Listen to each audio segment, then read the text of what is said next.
Halos magiba ang New Frontier Theater sa lakas ng tilian at padyakan ng kinikilig na fans ng patok na Viva 110 series na ang mutya ng Section C, AMSIS Day 1 and 2 Day Section E, the ultimate fun meet and greet show. Banggit pa lang ng pangalan ng mga cast member, grabe na ang tilian, lalo pa noong iluwanan ng stage ang buong cast sa kanilang sing and dance sa opening number. In fairness, pati ang guest performer gaya ni Rob Daniel, Emil Sol, Earl Agustin, Raya at Kat, tinilaan din ng todo lalo't pat karamihan sa kanila ay kinanta ang mga relatable soundtrack ng AMSE. May solo numbers ang bidang sina Raven Angeles, Ashtin Olvega at Andres Mola. Raven sang and dance to alamat Seiyu Lami, sikat na talaga ang Pampagenyo actor dahil hindi nagpakabog ang fans niya. Unang tandem nila ni Ashtin na Ashbin sa pagtili kahit tila outnumbered sila ng Ashdres fans o Ashtin at Andres. Tudupuri naman ang fans ni Ashtin sa social media sa solo song number niyang Sa Bawat Sandali.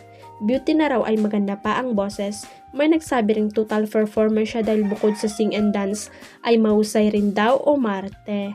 Pero syempre pinakamalakas ang tilian sa Ikaw ang Miss Universe number ni Andres dahil present din sa stage Ashtin. Kilig na kilig ang mga fans nila habang nanggigirian sila sa stage. Pero ang lakas ng dambahan ng biglang yakapin ng mahigpit ni Andres Ashtin after ng song.